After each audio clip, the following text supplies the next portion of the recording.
The Adom TV na o share do pay wo Badwam eso enwom ne de be ma wo e class edition Adom Praise 2023 nyame yadom akwase dai e de bro nti no wo hra yanwom bom nyina no nti we ye city ana songs new songs omo no ti nyame yadom a tua wo 70 cities da ye nkonkohia fe no wo beka yensa ye wie news no sisi Any abaya the one crowd no ha online stories no so ya de bro na me ne incoming Bismarck akwasisia na ejina ha o de the one crowd ne ba na fe ya ne no ne de director wo back be phone lines no na nkofo enfre ye wo ma ye ready na ne no wo nko Adom Praise enti numbers ne ne me be makwasi akwa ba kwasi be ba 0302 211 701 702 703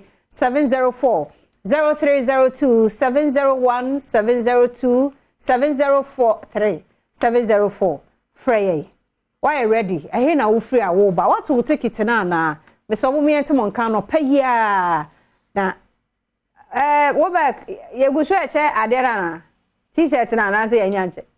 Okay, nti wo friend e bra na ye ne woni nkomo Friday chenyam boy beche but na freo ne book seat to ho chenyam boy emoji ba just say me de be bro me de listen be bro ma me nua be mai akwa ba be mai na anopa me mo ache efia me jo se bibia boko efie nso boko adepachi ya edanyame ase moje de mafrisa ne se nyame ne edini ye pa oni edini ye bebe seka kwa na ako raka biase moto kwa na ako raka biase na mse rade ise okona oba ya fe na bem se na no bnada no not legon junction wono abranti bi ono twi Honda DV obi nim ba bi efi odi speed free code ya be twira obi Benz E300 enim eni asam ne so na ni mo si free ken mo no bu nkotoje wo kwan me papa se eso obu nkotoje se menye ode facha no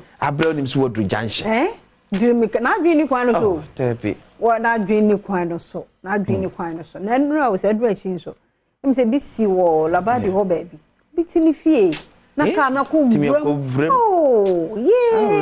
wo ntu kwan yo wa ga so nya kwanhia wo tini fie ne ko wramu awreho ama ba ko de asata nura no na ye hwe ne video no utimi so oba ro de okọ em so kwa na sa timedofo so oti ase a nyame adom Rabeka ye ho 29th ye wuye bia ye nche because dware ye beko adwumanti ye de kwafo ahodo ene ye gospel artist ene dididi wo manim ye nyina ye kan bom ye ade rade ase bra 70 cities de nyame aya ma wo 70 cities Mr. Bra Rabeka ye ho ye nkode rade ase na oxygen makura nye easy uhome free Home free, o kidney sinyina ye adwuma.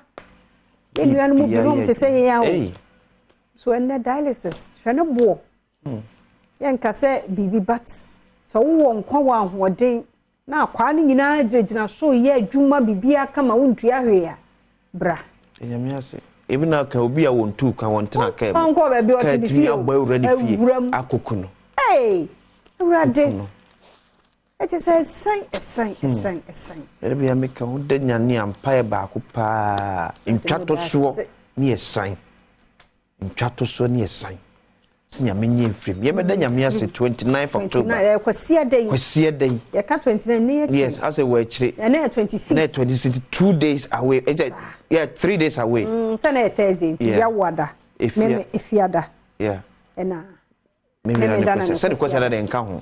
Ane agani le ene dide no tie nyina ye nhia ne enna Nyankopon asese anokwa one ye di ne ye wa ye bi enso ama yen wa hira yen ama na broso from January to October unim ne ma asue ka se ye show ne nyina o video so pa ma wahwe ne esi from January na make say wo de nya de ye kura ye wo de awrade yi ye firi mu ono ma unhu ade bia na ebesi a wo yi wo firi mu no unhu no ye unhu bebre hwe nhunu bebre wonam kwa ho ko ba ne ekotonyum tonyum na wasa odi ne no kura odi wo ba be sa kire wani aso and mama fa na se kuma ampedumu ne organizers say team no at least if not accepted say I should lead ti asemu na abeka na meso mejeje osu e de na ye won na accepted it asa me boy enipa ni mu momumra odi omumra obeli define eno me announce sisi akwesi so obeli dia na me adu medu ha o man so ojina red carpet oh yes so no to know what red carpet or shaman for in na se masuma ma omo ba inside nyina obia di enigye na etna se anesa efia me se enwum achade e friend enwum no eye nyame di adom ye na free asante mampo ye na free krom nyame dia gise di pan kasa fia wonto ene no nyame dia kyeye ye de nya kodudie ya ye blend ya tadwe ne kodu ye num na no pane enwumre ye de nya sa nyame na di akyeye nya hwe ana fia nwuma ma twere kura gudemu a mi anwum na ya se se me no ba na wo yes hard no fia hye se me hwe ne ma pa fia ko amani aponsi ne high school ko bisa kasa no so insi na wo ko foforo so adai ohun obi odi ntro no sa ne ma bia kasa dis so opeso o justify no ho me so amen kasa sa o kasa miti o e be wie no abodin be 1000 yankwa ha nwura ha mfa ha asamba ko no a wo so otonyum boa mamponfo otonyum because of papa wanyan ba bie kro oto no ma gidi nti o de bono ho sapfo hene na no adan so na me no ne gina ha sezifo ya de enyum to si e wo bi wo mu a omonyo o se ene de bi no eye kasa bi aka frefre sd no frefre eso me bi obi e free awoba so ba so ye de bi benye enye so be shame ana nyum to na fa ye de awoye because ye tena anyum to for na say if you na make say nyame ya mo 29 so be about 4 o'clock ana ba time me no problem me by 3:30 na peapedum wey no WhatsApp man 3:30 na maje mic bani jo vim no ho no enye vim asema make ne no krotro do asema fe me say by 3:30 Sunday na kwasi sia maje mic because 3 na ye o shaman for in sa 3 be catch abadu kwase me nko wana so da bi ma ya sheda lineup anyum to for ya o mobile Ghana for ni mom som do motonyom ma me Ghana for freestyle 30 minutes 30 minutes. No. Impeded. 30. Many instrumentalists no enkosa 30 minutes. Okay, my nyumba ko nyumba ya. Let me just say if you say 29th October. Enya hwe. Nyankopon adaro ma. Ayi wa for the ebo mu die enya hwe wo de o because we now recording media no tell me say. Recording enya auto o hia so be record to ha ya na o de ma ya one. Let me tell you say na ni kwasa man for baba ebeti. Ada no mo mba. Like momo you know it was so ba gidie no nya ne wahunu ye wahunu ye na wagye di ene gidie no bra behwem say 3:30 Sunday I'm say my year so 12 ma po me po ya me ko fie straight because my rehearsals and next say say kwakoto aso ne 4 kan ye why they were offer hunhunu no twaso na e dey ya nyame so obedum ya ma 29th na ba 3:30 na ba 3:30 na fa show say 3:30 akwasisi akuta mic no o say be na ade ne bi na dia de no waye wo be bi we sample for je o vradinya me ene na ne ma vrade ya da sene nkwa ade amaye saa na wo ye wa de wo boni pa bi enu dwa saa nti ye ni nyina wo mu anyiri ti akwasi ya da se na me yadom e betwen o 3:30 wona be dikan razor no cutting razor wona abeye okay tiene abafo papa Africa razor kasa na ya do so ase wo kan won sem ni nyina yes so surprise se me one say pictures ne ba na am produce kai me some niema ne bia ma plan ma line ne up ne nyame be sane dan efia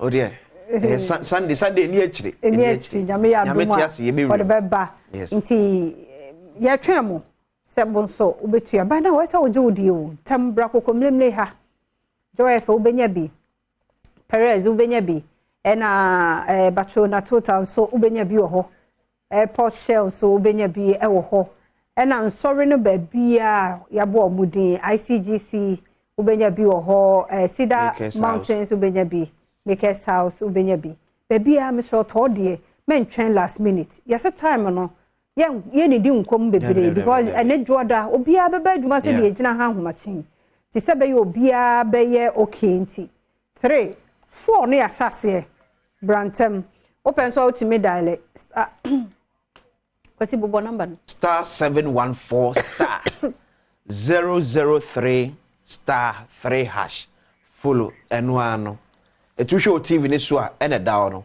star 714 star 003 star 3 hash enuano follow prompt no na de nam so efetwa 70 Ghana cedis 70 Ghana cedis tiewe nemra ise.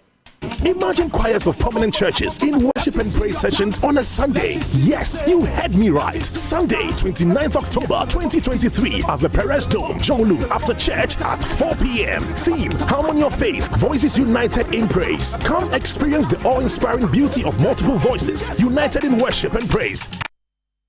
Psalm 100 verses 1-2. Make a joyful noise unto the Lord, all ye lands. Serve the Lord with gladness. Come before his presence with singing. Get ready for an electrifying Adom Praise 2023 Choirs Edition. Imagine choirs of prominent churches in worship and praise sessions on a Sunday. Yes, you heard me right. Sunday, 29th October 2023 at the Perez Dome, Jolu, after church at 4 p.m. Theme, Harmony of Faith, Voices United in Praise. Come experience the awe-inspiring beauty of multiple voices united in worship and praise, delivering soul-stirring classics from the following choirs: Cedar Mountain Choir featuring Joe Metal, The New Song featuring PSA Esther, Multimedia Choir featuring Kofi Pepra, Destiny Songs featuring Efe Grace, CT Praise featuring Reverend Edwin Datson, Voices of Triumph featuring Reverend Ifreko Chamien, Royal House Chapel Joint Choir featuring Emoji, Perez Chapel Choir, Perez Chapel International, Bethel Revival Choir, Global Evangelical Ministry,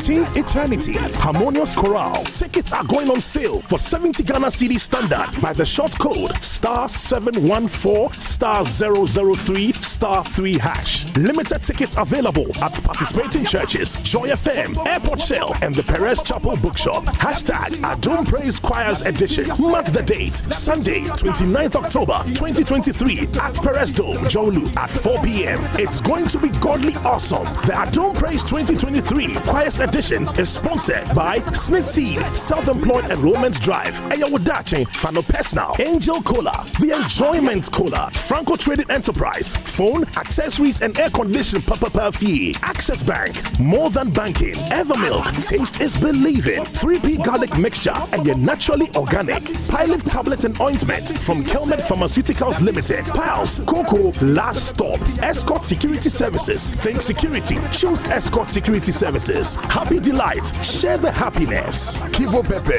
Melkoshishi, Media Partners, Adom FM, Adom TV, Asempa FM, AdomOnline.com, Joy FM, Joy News, Joy Prime, MyJoyOnline.com, Precious TV, Sweet Melodies FM, Sunny FM, Footprint TV, and Christocentric Station. Adom Praise, yeah, baby. Let me see your dance. Eti, let me see your shouting Sunday. Yeah, baby, him. Adom Praise. Let me see your shouting on Sunday. Because you caught near Kwaku him. The Aviad 29th October, 4 p.m. Pepe Yenshia. They say 3:30 must start tintino. Bra, 3 o'clock more. I say a point them because Monday, you call Juma. Ye him, you are. Juari asabetwa ya juma esofia entu aso but yet was man for happy 13th birthday enkoma nana kwabna danso dakwa yo ko school ewo Roman Ridge form 2 ena owo we free o maame miske ena fe onwia maanum enyina aho yesi we wish you all the best nyame nhyira no onyo kese kopem so obeye kese pa happy birthday enkoma Nana. And so ya Quintajo, Nabakan birthday, also 16 years. Wow. It's your him and Fua could be a free year amping Mamma Quetia. Happy birthday in Comau. Yami Shell, Yamino Cassia pa, non Coswano Cassia. na nyini be ni petitiri memo wabusua no nua no ma me no papa no wish you a happy 16th birthday nyame show yenua babna brefi agemai yes and then so ye na woda ti happy birthday happy birthday nkoma brefi abna abrefi agemai nyame show nyame ne okese woda kese ne waye o na spirit ne ya bibia mu sika ne nyansa emu kese Awurade san fan kan say wa ma appearance kese Omao nyansa emu edo na onka ho ma nkwatenten ya ahoden ewom inhira ne sika yemu ma Awurade mfando mo reta ose agema aka abna brafi agema. So Ghanaian Times speaking here called VIP cut sought for 586 project for 48 district 6 regions to benefit from $450 million Soko initiative. Gamanya begins final journey home and controversy. Amid controversy, 6 sessionists convicted, 4 others discharged.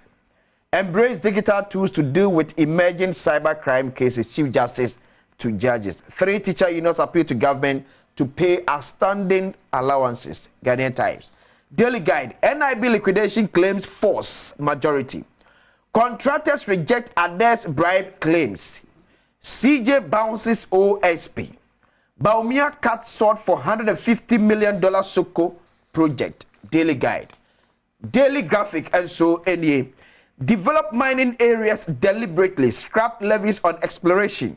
Chamber of Mines to government. Road contractors refute bribery allegations. Daily Graphic. The Daily Statesman. $150 million Soko project for Northern OT regions. NHIA launches 20 years anniversary. Kandapa 6 substitute service on evading Vomawo. Daily Statesman. And so yeah, no so na young choir kase du body. I crowd of the agudi mo some no by health tips and so ho and China yegusu edisa enkomono na fe mambwatman so dia hosepa to so asemidi kan ho interviews ahodo na fe ene ye people's forum yes aha ye de no so ebeka ho wafidie ne de ba ne nkoso anwa ha se wo pie free efie de a utimi share live or Facebook/Adom TV extra okoba bia na TV wo ho a Go TV a channel no ye 119 and DSTV 280 aseda no ye odia so share ye rekese du body etwaso